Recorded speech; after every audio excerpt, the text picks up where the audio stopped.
Hello friends, मेरा नाम है गौरव श्रीवास्तव और आज मैं आपके लिए एक ऐसी कंपनी का एनालिसिस लेके आया हूं जो कंपनी ऑटो एंसिलरी में आती है और इस कंपनी का जो ग्रोथ है उसने काफ़ी अच्छा दिखाया है। इस साल का रेवेन्यू की बात करें तो 17% के रेवेन्यू ग्रोथ के साथ इन्होंने अपने आप को एक अच्छी खासी कंपनी स्टैब्लिश करने के मामले में अच्छा खासा प्रदर्शन दिखाया है और बहुत जल्द ये अपने 2 प्लांट्स को खोलने वाली है, जिसमें से ऑलरेडी ये अपने एक्सपेंशन में से एक प्लांट को ऑलरेडी खोल चुकी है और दूसरे प्लांट को अगले साल तक खोलने वाली है। तो आइए इस कंपनी के बारे में जानते हैं, लेकिन उससे पहले मैं आपको एक बात बताना चाहता हूँ।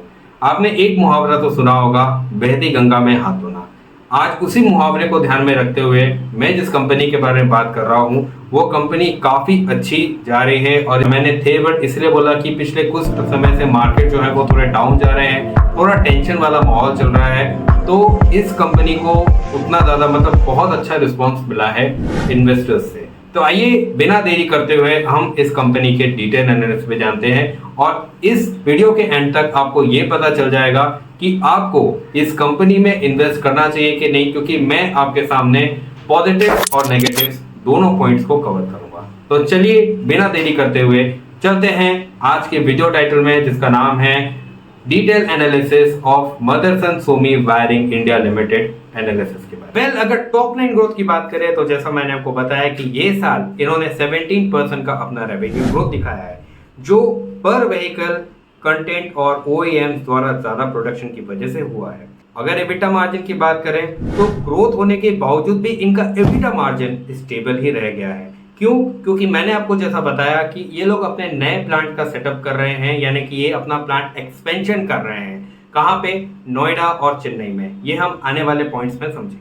अगर बात करें तो अगर ईवी व्हीकल्स के फोकस के बारे में, तो इलेक्ट्रॉनिक व्हीकल्स की बढ़ती एडॉप्शन को देखते हुए Motherson Sumi Wiring India Limited का पर व्हीकल कंटेंट और फाइनेंशियल परफॉर्मेंस काफी ज्यादा बूस्टअप हुआ है ईवी व्हीकल्स की वजह से। अब अगर इसकी बात करें डोमेस्टिक मार्केट में परफॉर्मेंस के बारे में, तो जैसा मैंने आपको बताया था कि 95% रेवेन्यू जो है इनका इंडिया से ही आता है, जो कि पर व्हीकल कॉस्ट में एक स्ट्रॉन्ग डिमांड रखता है और इससे कंपनी को एक पॉजिटिव रिस्पॉन्स मिल रहा है। खासकर इनके जो SUV सेगमेंट में जो ये अपनी व्हीकल्स बना रहे हैं, इनको एक अच्छा खासा पॉजिटिव रिस्पॉन्स देखने के लिए मिला है।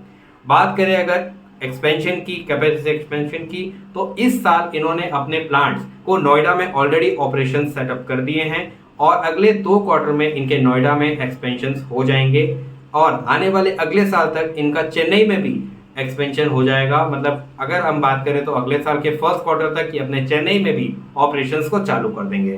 तो ये भी इस कंपनी के लिए एक बहुत अच्छी पॉजिटिव शुरुआत रहेगी। तो अगर वैल्यूएशंस की बात करें तो नेक्स्ट ईयर तक इनकी प्रोजेक्टेड अर्निंग के आधार पर स्टॉक 35.9 प्राइस टू अर्निंग के मल्टीपल पर ऑलरेडी ट्रेड कर रहा है, जो कि एक फेयर वैल्यू माना जा रहा है। किसी भी करेक्शन पर स्टॉक एक्यूमुलेशन करने की बिल्कुल सही सलाह मिलती जा रही है। अगर बात करें ईवी मार्केट पार्टिसिपेशन की, तो ईवीज और हाइब्रिड के हाई वोल्टेज हैरिसनेशन की डेडिकेटेड लाइंस, जिससे ईवी रिलेटेड रेवेन्यू आता है, वो ईयर ऑन ईयर ग्रोथ पे जा रहा है, यानी 50% ऑलरेडी हो रहा है और ये ईयर ऑन ईयर ग्रोथ होता जा रहा है और अब ये टोटल रेवेन्यू का 5% हो चुका है। तो ये तो बात हुई कुछ पॉजिटिव पॉइंट्स के बारे में, लेकिन सिक्के के हमेशा 2 पहलू होते हैं, तो हम इसका दूसरा साइड भी देखना कैसे भूल सकते हैं। तो आइए हम इसके कुछ रिस्क के बारे में बात करते हैं।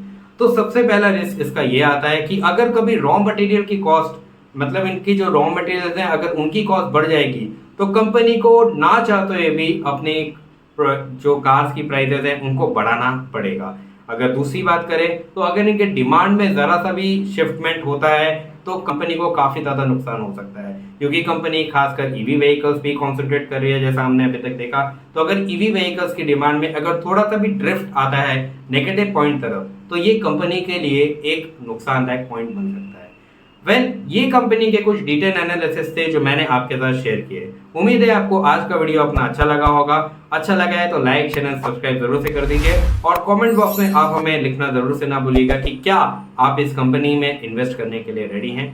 So I'll meet you in the next video. Till then, take care and good night, friends.